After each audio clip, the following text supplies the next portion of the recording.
Hey everybody, this is Sheets, and I'm going to be going solo today. I think Bobby might be doing one solo on his own. I'm not sure, but I wanted to at least give you an early look at the NBA slate for this evening. And again, this is a very early look. It's about 2 o'clock in the afternoon. That is, the ownership projections are very, actually, you're not getting the ownership projections on the free video, right? If you are a member of TrueDFS.com, you can get my projections and ownership projections and things like that on the site. But what I'm going to be doing is going through kind of an early look and who is emerging as of now as kind of the best values, where I would go if the slate ended today, which ended now, which it does not. And we'll just kind of get started. This is not usually the way I do it, but I am going to go game by game here.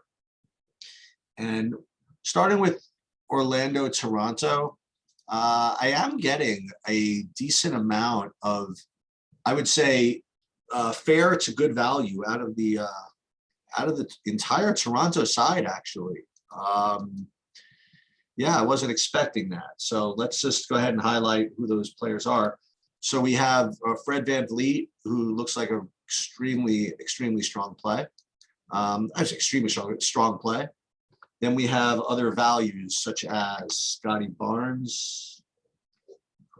Is he not small forward? No, he's small forward eligible. So there's Scottie Barnes, and then all these guys. So there's Precious. There is Trent. There is Anunoby. So yeah, like right off the bat, I mean, you're getting some pretty good pricing out of the Toronto guys. So they're not smash plays, but they're good plays. Where I don't know, maybe right off the bat we could start by doing some kind of bizarro Toronto stack. I don't know. That's at least that as of this time where I am on at least that side of the ball. And relative to the rest of the slate, it looks not bad actually. Anyway, on the Orlando side, as far as spend ups go, Bamba, maybe just okay. I mean, he's certainly the best on Orlando that I can come up with. So it's not like, I don't think there's going to be a full stack that's kind of in play here. I don't particularly like Cole Anthony's price, his value today. Although, I mean, he's been doing really well. Let's see, what does Cole Anthony look like? No, not really. Not at 6,500. So you're getting some good value out of the Toronto side. That's something I wasn't expecting. All right, next, Indiana versus Brooklyn. So, yeah, you have Harden and Durant both project to be very, very strong plays. And you have Sabonis, who rates to be pretty good as well.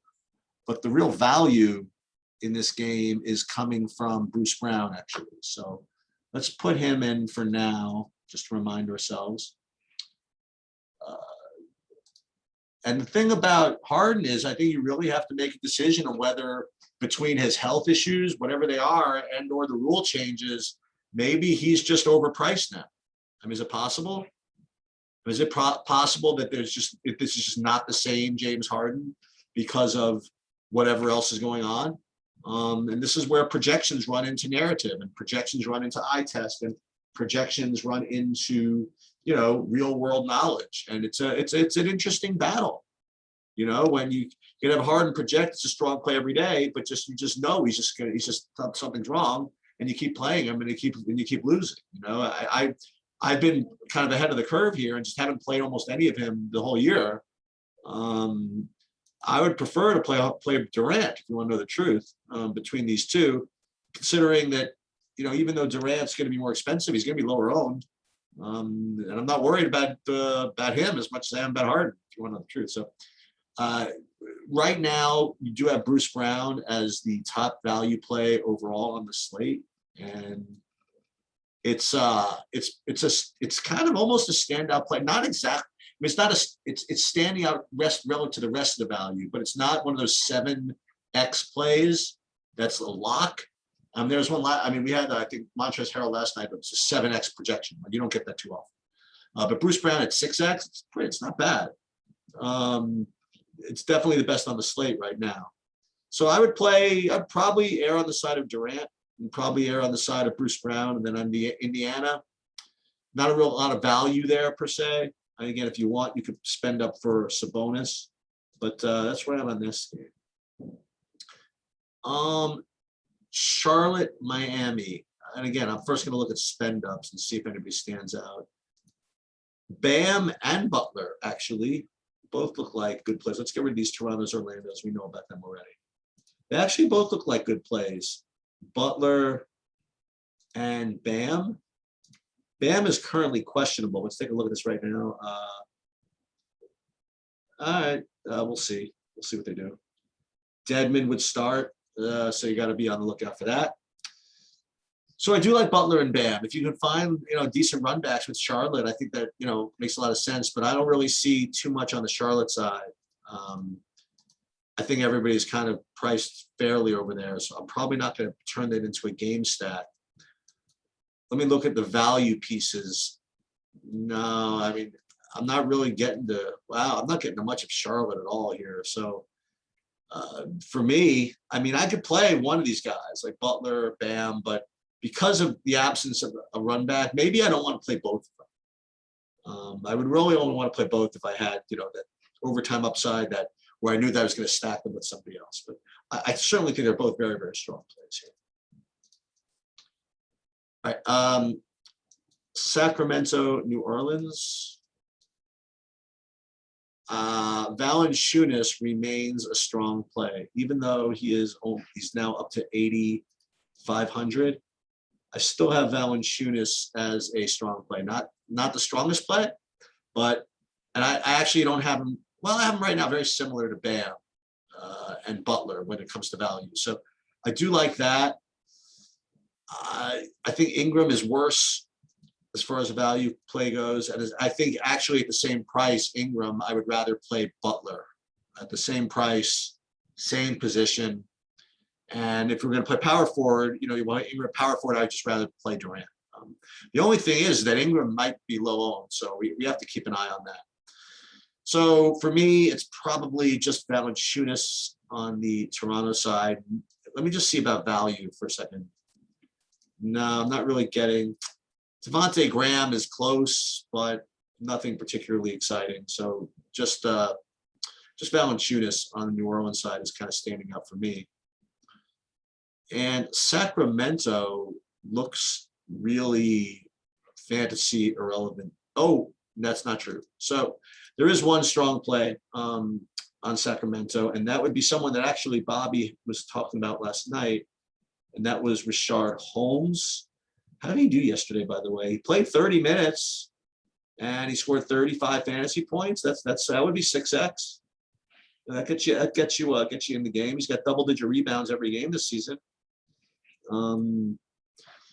So yeah, I mean, he rates to be actually right now, he's my third highest value on the board behind Bruce Brown and somebody else we'll get to in a minute.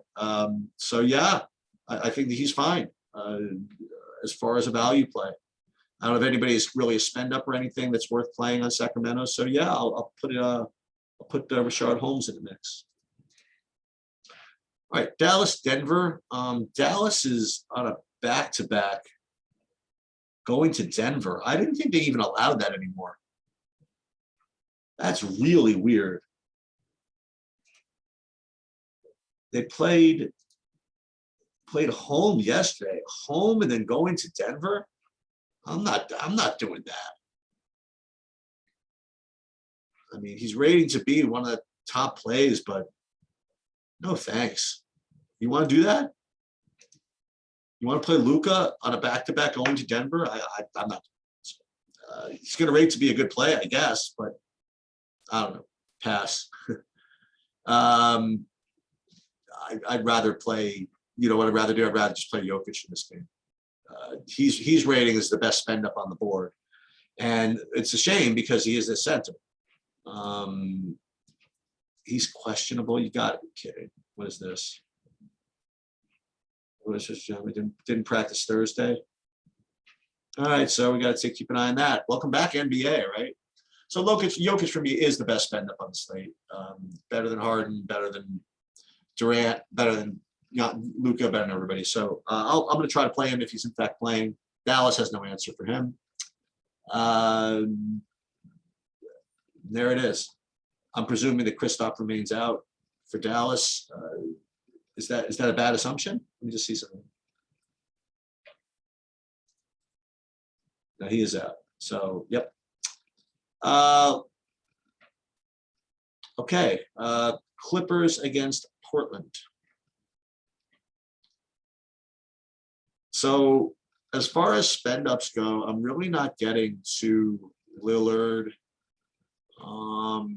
I mean, he's fine, but I just like these other guys that I mentioned better as far as spend ups go. But I will say that he's going to be low owned. And we get another shot at that Lillard, Paul George game that we tried to do last time and it didn't work out. And it worked out for me because I played other guys, but yeah, if these guys are under 10% somehow, maybe I'll give it a shot. Both Paul George and Lillard. Just watch the ownership. But what is kind of popping out of this game is the value on the, especially on the Clipper side. So you still have very strong value with Nicholas Batum at 4K. You still have very strong value with Luke Kennard, who is 3,900. You do have, no, you're not, I'm not quite getting to the Terrence Mann stuff or Reggie Jackson tonight. So for me, those are very good value plays. I have Batum behind Brown right now, but still is a pretty good play. And I have that's Scottie Barnes. What's his name? Kennard in fourth. A couple of other guys from Denver, actually. I do have Michael Porter Jr. as rating to be a good play. So he's another guy back from the Denver side that I forgot about. Again, I'm just kind of like all over the place here, but I want to catch everybody. Porter, I thought was a good play. I thought Aaron Gordon might be a good play also, but not a great play. But Porter, Gordon, going back to Denver for just a minute. And again, just kind of looking at these rated by value. I did forget to mention Chris Duarte was a good value over from Indiana. Okay, and the last game of the night, Cleveland against the Lakers. Let me see who we got. Who's playing? What is LeBron James look? Questionable, it says. He's missed the last two, so we have to just wait and see. Anthony Davis, he played the last one. He's probable for Friday. All right, good for him. He's taken a lot of heat for sitting out over his career, but he came out, played the last game. So, yeah, I don't have him rated as such a great play tonight, Anthony Davis. I don't have much of anybody from the Lakers listed as such a great play. I don't know why, but I'm probably going to be off of them tonight. And that's at least assuming that everything kind of stays the way it looks right now. I encourage everybody to come at 6 o'clock to the live stream where you can get the most updated takes and given all the information that comes out between now and then, which should be plentiful. Cleveland, I don't really have much of anything over there. Nothing good, certainly as far as spend ups go. And let me see value. Value, not really. So let's take another quick overview of the slate here. I didn't see any particular game that was like totally juiced up for that more into the game stack. I guess you could argue that you could do that on the Portland game. I mean, you could play, say, Lillard on one side and then George and maybe one of those value guys, whether it be Batum or Kennard, or maybe all three of them, and then run that back with Lillard. I mean, that's certainly possible, but it's not that great. If you do want to play Luka, sure. I mean, I've had some luck with the Luka Jokic pairing. I mean, you could play Luka with Michael Porter Jr. if you want. That makes some sense. So maybe I was too dismissive of the Luka play. He did have kind of a very, very weak first half yesterday before coming back in the second half. So maybe he's going to be out to prove something, but back to back in Denver is just rough business, man. I don't know what to tell you. So I like, I don't know, as far as a game stack goes, nothing that really, really, really jumps out. I would go back to that Toronto value. I would go back to the Bruce Brown value. I'd probably continue to fade Harden until he proves that he can do something. Those two Heat guys I like. Just nobody to really pair him with on Charlotte. So again, maybe play one of them. Then the New Orleans game, not much. Well, you had the two centers, right? Rashad Holmes and Valanciunas. And that's pretty much it. I'll be updating all these numbers and everything at about 5:30. And then we'll do a 6 o'clock live show where we go over the late takes. Hopefully we get some clarity on a lot of the questionable tags that we talked about during this very early. All right, that's it, everybody. Good luck. And I'll hopefully see you guys in the live stream later.